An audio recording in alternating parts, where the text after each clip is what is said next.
This video is sponsored by BuyMode shopping app. BuyMode e-shopping application is one of the best online shopping app now available on Play Store and App Store. Click below link and install application. Thank you.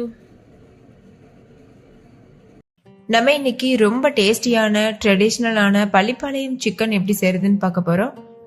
எப்போது போல ஒரே மாதிரி chicken வறுவல் பண்ணாம இந்த recipe try பண்ணி பாருங்க. இதுக்கு தேவையான பொருட்களும் ரொம்ப ரொம்ப கம்மி, ஆனா டேஸ்ட் ரொம்பவே சூப்பரா இருக்கும். கண்டிப்பா ஒரு டைம் செஞ்சிட்டீங்கன்னா அடிக்கடி செய்வீங்க, அவ்வளோ ருசியா இருக்கும். ஸோ மிஸ் பண்ணிடாம ட்ரை பண்ணி பாருங்க. ஹாய் ஃப்ரெண்ட்ஸ், என் பேர் Abhi. Welcome to Indian recipes Tamil. வீடியோக்குள்ள போறதுக்கு முன்னாடி நம்ம சேனல் இந்தியன் ரெசிபீஸ் தமிழை சப்ஸ்கிரைப் பண்ணிக்கோங்க, கூடவே இருக்க பெல் சிம்பலையும் கிளிக் பண்ணிக்கோங்க.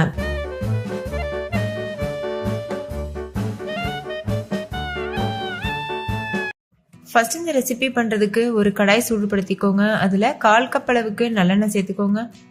எண்ணெய் சூடானதுக்கு அப்புறமா கொஞ்சமா கடுகு சேர்த்துட்டு, கடுகு பொரிஞ்சதுக்கு அப்புறமா 1/2 கப் அளவுக்கு சின்ன சின்னதாக கட் பண்ணின வரமிளகாய் சேர்த்துக்கோங்க. முடிஞ்ச அளவு வரமிளகாயில இருக்கக்கூடிய விதையை நீக்கிட்டு சேர்த்துக்கோங்க. அப்பதான் ரொம்ப ஜாஸ்தி காரம் கொடுக்காம இருக்கும். சேர்த்துட்டு லோ ஃப்ளேம்ல வச்சு இது லேசா வதக்கிக்கோங்க.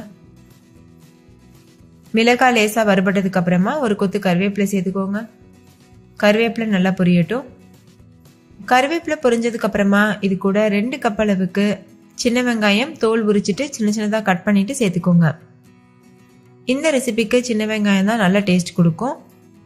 ஒருவேளை உங்களுக்கு பெரிய வெங்காயம் தான் இருக்கு அப்படின்னா கண்டிப்பா நீங்க பெரிய வெங்காயம் யூஸ் பண்ணிக்கலாம். அப்படி யூஸ் பண்றதா இருந்தா 2 பெரிய சைஸ் வெங்காயத்தை பொடியா கட் பண்ணிட்டு சேர்த்துக்கோங்க.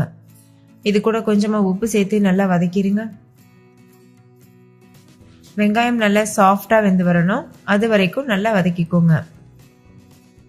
வெங்காயம் சாஃப்டா வதங்கினதுக்கு அப்புறமா 2 டீஸ்பூன் இஞ்சி பூண்டு பேஸ்ட் சேர்த்துக்கோங்க. சேர்த்துட்டு இஞ்சி பூண்டு பச்சை வாசனை போற வரைக்கும் நல்லா வதக்கிடுங்க. இது கூடவே 1/4 டீஸ்பூன் மஞ்சள் தூள் சேர்த்து இது நல்லா வதக்கிடுங்க. நல்லா வதங்கினதுக்கு அப்புறமா 3/4 கிலோ அளவு சிக்கனை நல்லா வாஷ் பண்ணிட்டு சேர்த்துக்கோங்க. சேர்த்துட்டு இந்த எண்ணெயிலேயே நல்லா வதக்கி விட்டுக்கோங்க. இதுக்கு எக்ஸ்ட்ரா எதுவும் நம்ம மசாலா சேர்க்க போறது இல்லை, அந்த வரமிளகாய் மட்டும்தான் காரத்துக்கு சேர்த்துருக்கோம். கைவிடாம நல்லா கலந்துட்டே இருக்கணும் ஒரு 2 நிமிஷத்துக்கு. கலந்ததுக்கு அப்புறமா ஸ்டவ்வை லோ ஃப்ளேம்ல வச்சுட்டு மூடி போட்டு மூடிட்டு நல்லா எண்ணெய் பிரிஞ்சு வர வரைக்கும் வேக வச்சுக்கோங்க. தேவைப்பட்டதுன்னா நீங்க கொஞ்சமா தண்ணி சேர்த்துக்கலாம். சிக்கனே நல்லா தண்ணி விட்டு வெந்து வரும்.